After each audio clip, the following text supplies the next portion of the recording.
Ancient Egyptian Legends, The Coming of the Great Queen. By Amon-Rah. Preface by the author.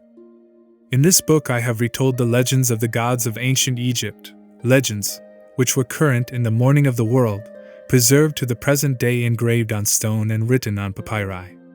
I have told them in my own way, adhering strictly to the story, but arranging the words and phrases according to the English method, retaining, however, as far as possible the expressions and metaphors of the Egyptian. In some cases I have inserted whole sentences in order to make the sense clear. These are in places where the story divides naturally into several parts, as in the battles of Horus, and the regions of night and thick darkness, where each incident, so like the one preceding and the one following, is kept distinct in the mind of the reader by this means. This repetition is quite in accordance with the style of Egyptian literature. The Coming of the Great Queen. Now Amon-Rah, king of the gods, sat upon his throne, and around him stood the greatest of the gods and goddesses. On his right was Osiris crowned with the great white crown of the south land. On his left was Mentu, god of war, and on the head of Mentu were two great feathers and the flashing disk of the sun. With Osiris were the twin goddesses Isis and Nephthys. Beside them stood Hathor, goddess of love, whom the Greeks call Aphrodite. Horus, the son of Isis, with the far-seeing eyes of the hawk, and Anubis, son of Nephthys, the faithful guardian of Isis. With Mentu were at Mu, the god of the sunset, Shu and his twin sister Tefnut, Geb the earth god, and Nut the sky goddess. These two are the oldest of the gods, from whom all others proceed. Amon-Rah, king of the gods, sat upon his throne and looked upon the land of Egypt, and he spoke, saying, I will create a queen to rule over Tamari. I will unite the two lands in peace for her, and in her hands I will place the whole world. Egypt and Syria, Nubia and Punt, the land of the gods, shall be under her sway. And when he had spoken there was silence among the gods. While he yet spoke, Thoth entered into his presence, Thoth, the twice great, the maker of magic, the lord of Khmenu. He listened to the words of Amon-Rah, king of the gods, and in the silence that followed he spoke. O Amon-Rah, lord of the thrones of the two lands, king of the gods, maker of men. Behold, in the black land in the palace of the king is a maiden, fair and beautiful is she in all her limbs. Amis is her name, and she is wife to the king of Egypt. She alone can be the mother of the great queen, whom thou wilt create to rule over the two lands. She is in the palace of the king. Come, let us go to her. Now the form of Thoth is the form of an ibis, that he may fly swiftly through the air and none may know him. And as an ibis he went to the palace of the king. But Amon-Rah took upon himself the shape of the king of Egypt. Great was the majesty of Amon-Rah, splendid his adornments.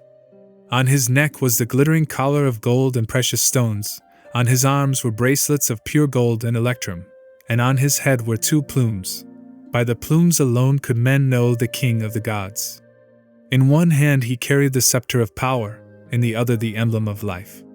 Glorious was he as the sun at midday, and the perfumes of the land of Punt were around him. In the palace of the king of Egypt was Queen Amis, and it was night. She lay upon her couch, and sleep was upon her eyelids. Like a jewel was she in her beauty, and the chamber in which she slept was like the setting of the jewel.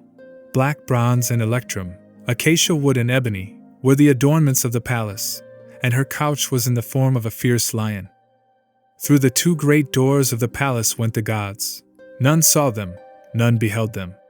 And with them came Neith, goddess of Sais, and Selk the scorpion goddess.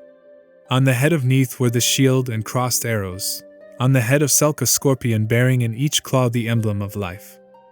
The fragrance of the perfumes of Punt filled the chamber, and Queen Amis awoke and beheld Amon-Rah, king of the gods, maker of men. In majesty and beauty he appeared before her, and her heart was filled with joy. He held towards her the sign of life, and in her hand he laid the sign of life and the scepter of power. And Neith and Selk lifted the couch on which the queen reposed and held it high in the air, that she might be raised above the ground, on which mortal men live, while she spoke with the immortal gods. Then Amon-Rah returned and was enthroned among the gods. And he summoned to his presence Khnum the Creator, he who fashions the bodies of men, who dwells beside the rushing waters of the cataract. To Khnum he gave command, saying, O Khnum, fashioner of the bodies of men, fashion for me my daughter, she who shall be the great queen of Egypt. For I will give to her all life and satisfaction, all stability, and all joy of heart forever.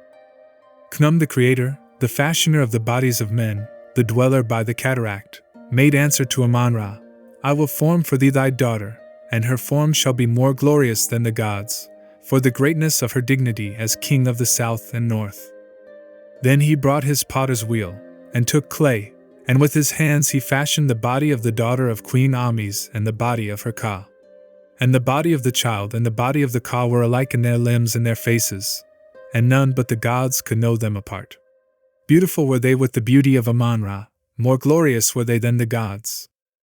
Beside the potter's wheel knelt Heqt, lady of Harer, goddess of birth. In each hand she held the sign of life, and as the wheel turned and the bodies were fashioned, she held it towards them that life might enter into the lifeless clay. Then Khnum, the fashioner of the bodies of men, and Heqt the goddess of birth, came to the palace of the king of Egypt, and with them came Isis, the great mother, and her sister Nephthys, Meskin also and Tart, and Best the protector of children. The spirits of Pe and the spirits of Dep came with them to greet the daughter of Amon-Rah and of Queen Amis.